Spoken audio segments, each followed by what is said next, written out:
Make every night a wonderful journey, no matter where you are. Good night, sweet dreams. The first story, Flawed. As a child, I noticed that some kids seemed different from others. Some were taller, some were shorter, some were stronger, others weaker.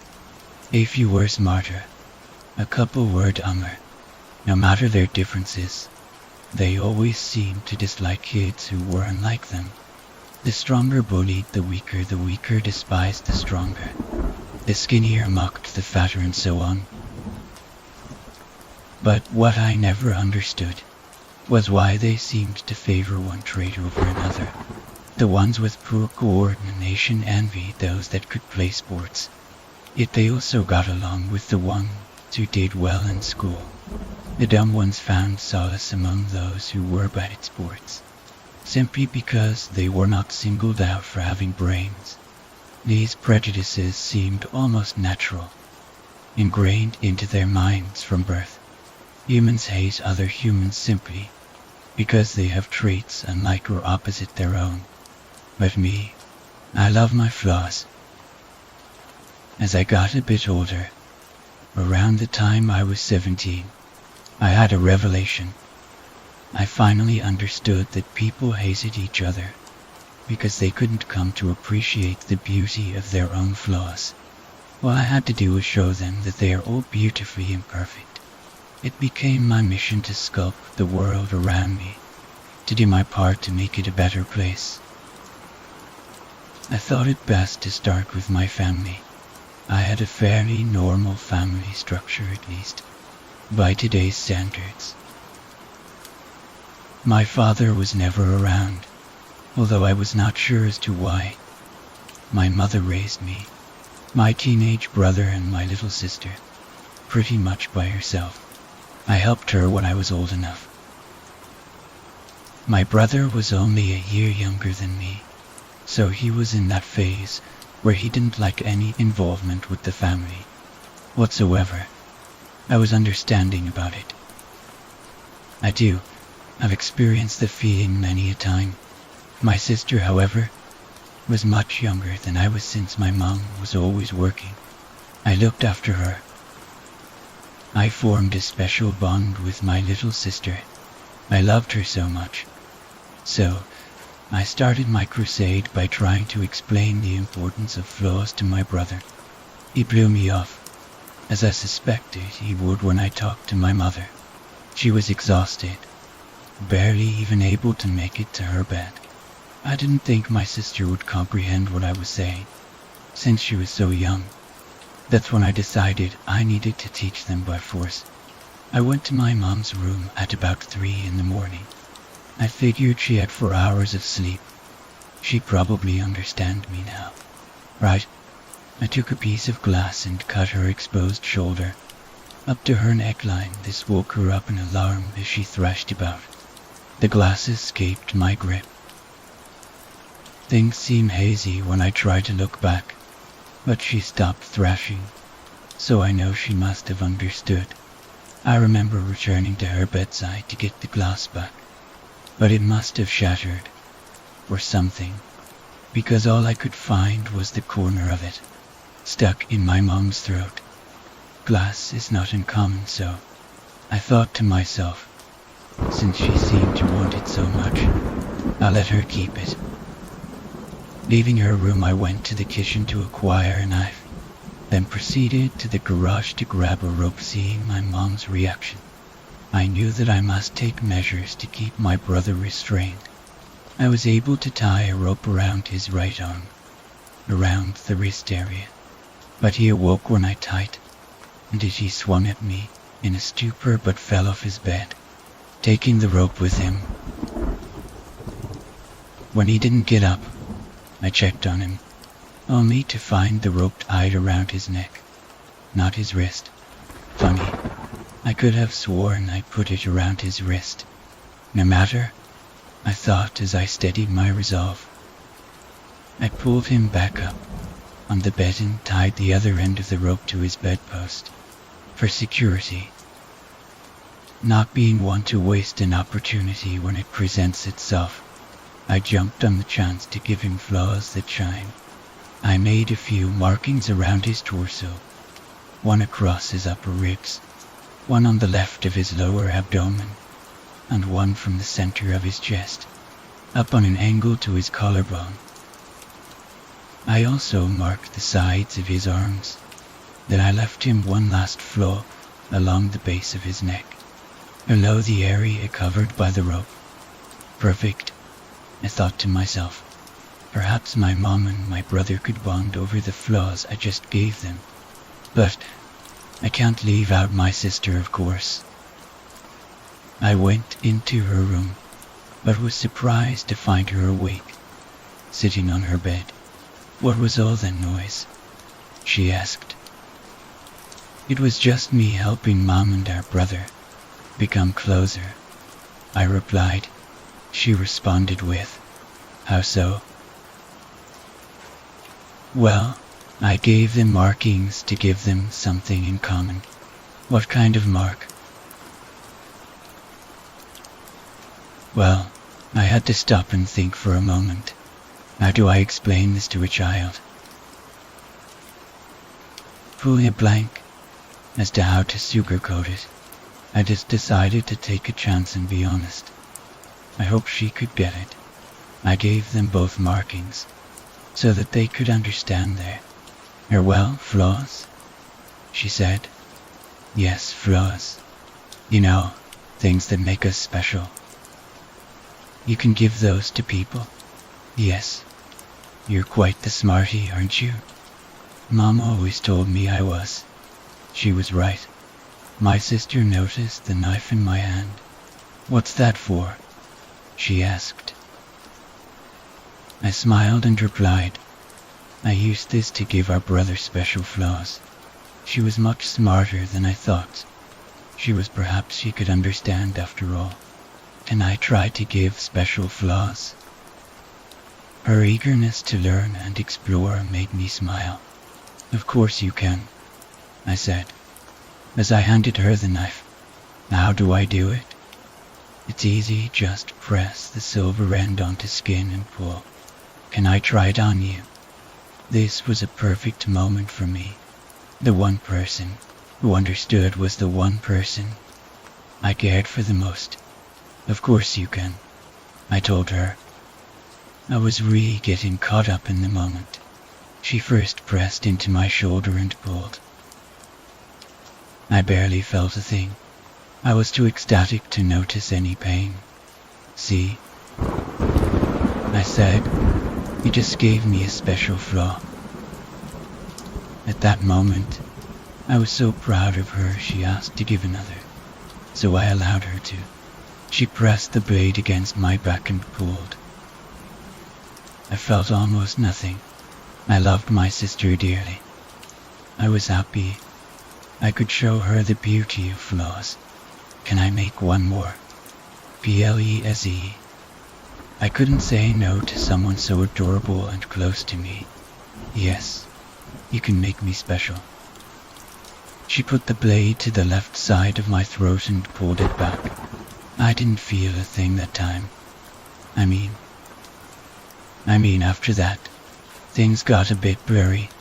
I felt very tired. I was having trouble staying awake. I just had to lie down for a moment. I looked up at my sister and smiled. Things became faded and dark. Looking back, I still don't understand my logic and why I did what I did. I guess it was just one of my flaws. The second story. The baby boy. My wife had very recently had a baby boy. He was the loveliest thing on the planet to me. He was all I could think of when I went to work. I would miss him so much one day. When I came back home, I called for my wife. She didn't answer, so I thought she was sleeping with S in his name, which wasn't unusual. She would do that when he was asleep. My wife gets tired easily nowadays. I opened the door to our room as quietly as I could, fearing I would wake them both as I looked in. I could not see SN. I saw my wife, asleep like I had expected. I shook her, attempting to wake her up when she did. I asked her where Essen was. "I don't know, dear," she replied, not sounding as worried as I had thought she would be. "Maybe he's in his playroom with his toys." So I went into his playroom. To my relief, he was sitting there with his toys, but something was strange. He was barely moving. It didn't even look like he was breathing. I went to him to say hello. He didn't turn around. I went around to the back of the room to see him, but he had no face. All there was skin and hair continuing to grow over it. It was like the back of his head was pasted onto the front. I noticed for the first time that the toys weren't toys. They were all weapons, ranging from knives to shotguns, and he was playing with scissors when I got close enough. He tried to jab me in the eye with them. I tried to get out of the room to warn my wife, but there was no door to the room, only more of the wall. It was exactly like him, the back pasted onto the front. The back wall pasted onto the front wall. He came up to me with the shotgun, about to shoot. And then I woke up. It was 3:45 a.m. on Saturday. I went to my son's crib to make sure I wasn't still dreaming. Sure enough, he had his sweet little face back. It was all a dream. There was nothing to worry about except that I wasn't sure my son was real. In fact, I started seeing little hinges on him, like a doll, and then his face started to come back off. I took him and bashed his head on the wall. There were no brains, no skull, no nothing. It was a doll. My wife is calling the police to inform them of the dolls. There are more everywhere, there are more. The third story, 31 Red Riding Drive. 3 furry fingers, thick and matted with blood, curled around the frame of the kitchen door. The nails on each finger tapped rhythmically, purposefully, as though it knew the sounds would bring prey. Outside, the wind had settled to no more than a light breeze. The snow had been heavy at first, but now it came down only in flurries every few minutes or so. The kitchen door eased open. Those long, startling fingers crept like spiders over the key and slipped it off, dropping it onto the tiled floor with a clatter, the resounding clatter. The little girl came down the stairs, her footsteps muffled by her pink bunny slippers. The kitchen lay no more than 30 feet away, and once she crossed the hallway there would be no way back. The kitchen door was pushed all the way open, creaking on its old hinges.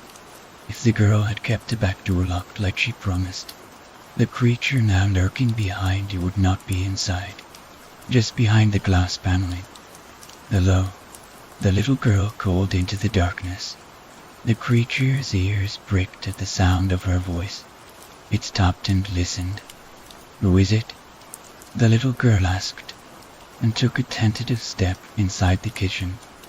She's a brave child, born strong-willed and honest. She is also blind. If the creature knew this, would it attack? It could smell her now, her sweet scent drifting invisibly from her body into its mouth.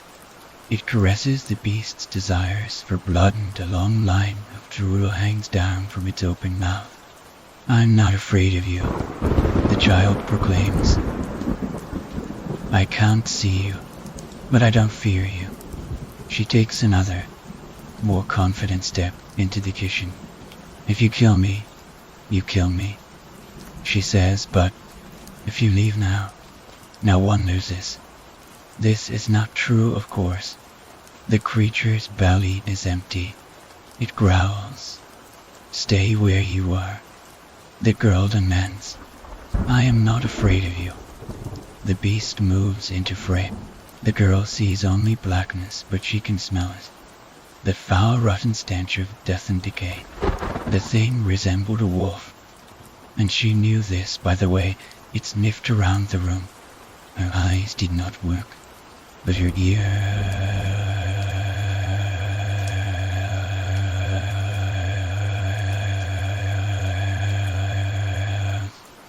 The slapping of the beast's long tongue against its furry chin, the way its tail swished from side to side, knocking against the island in the middle of the kitchen, all were audible.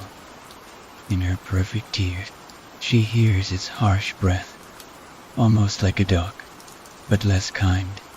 More threatening, she hears its feet, hard and rough on the tiles, its long pointed toenails scraping against the floor. When it growled a second time, she was convinced this thing before her is a werewolf. Her heart sinks, but she shows no clear. She instead laughs at it. The werewolf faltered. No.